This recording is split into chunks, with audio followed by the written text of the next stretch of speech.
Niyanig ng magnitude 5.6 na lindol ang Makilala, Cotabato kagabi. Naramdaman ang pagyanig sa malaking bahagi ng Mindanao. Mahigit 200 aftershocks ang naitala ng Phivolcs. May report si Rafi Tima.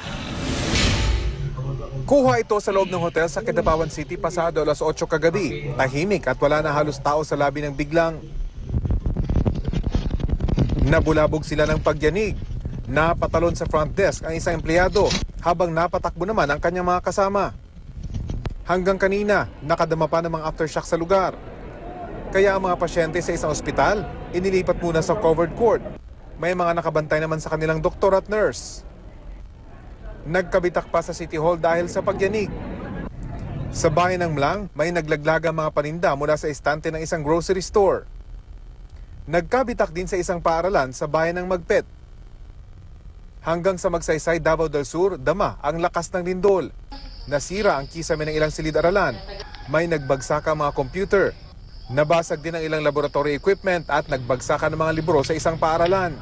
Sa Colombia naman sa Sultan Kudarat, nahuli kamang takbuhan ng mga kabataan palabas sa internet cafe nang maramdaman ng pagyanig.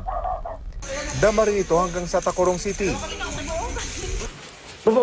at sa General Santos City. Sa lakas ng lindol sa lugar, napunan pang umuuga ang isang sasakyan habang nakaparada sa mall. At paggalaw ng mga nakasabit na paninda sa isang sari-sari store. Maski nasa hilagang bahagi na ng Mindanao, ramdam din ang aftershock ng lindol kaninang umaga sa Cagayan de Oro City. 70 estudyante naman ang nahilo sa Crossing Bayabas National High School sa Davao City dahil sa aftershock. May ilan pang hinimatay. Dinala sila sa ospital. Ang seri ng mga pagyanig dulot ng magnitude 5.6 na lindol na tumama pasado alas 8:30 kagabi sa Makilala, Cotabato. Hanggang kaninang alas 4 ng hapon, 200 ang aftershock na ang naitala ng Phivolcs. Rafi Tima, GMA News.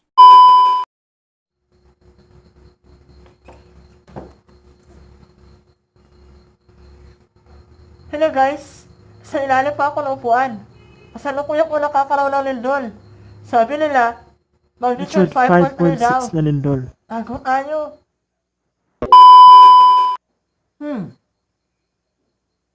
Ano kaya malalaman ang lakas ng lindol?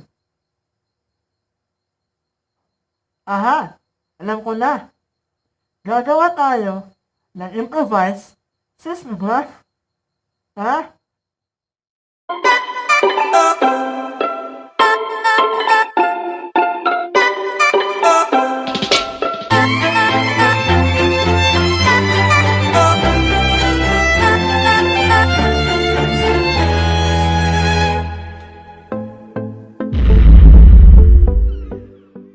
So these are the things that we need.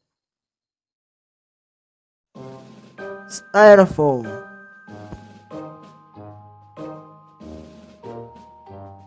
Ballpoint pen.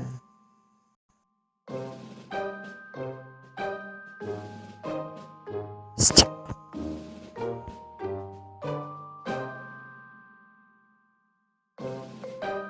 Monoblock chair.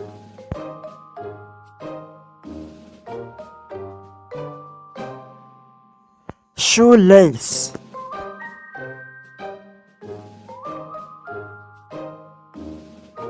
Padlock.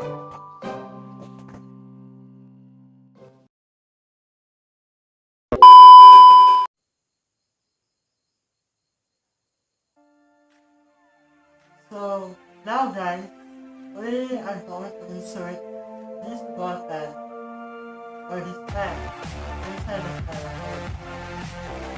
Because this will run our seismograph.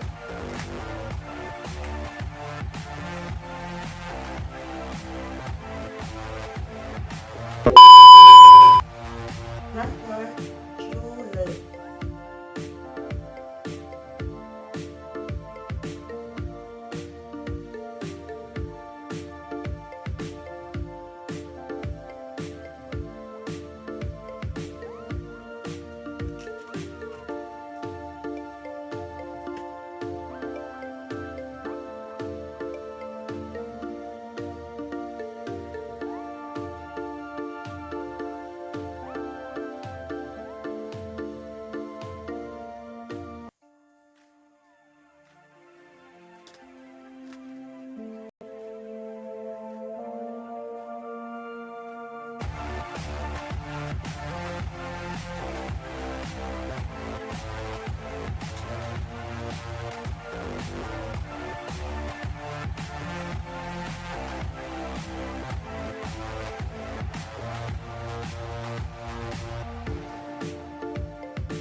Now we are going to get the lock and put down the styrofoam traditional way.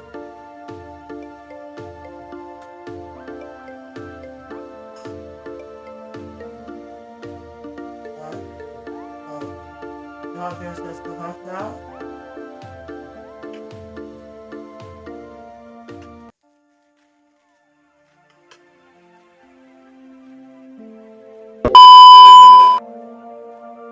Now get your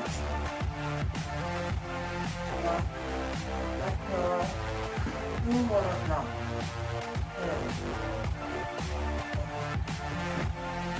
Insert your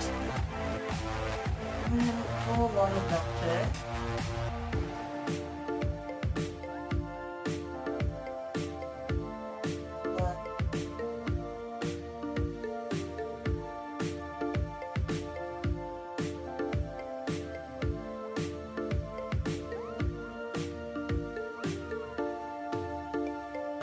Insert your seismograph.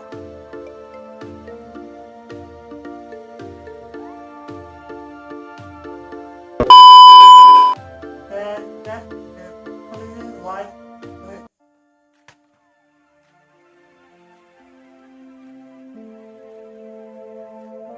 adjust.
Thank you guys. I hope you learned something from me.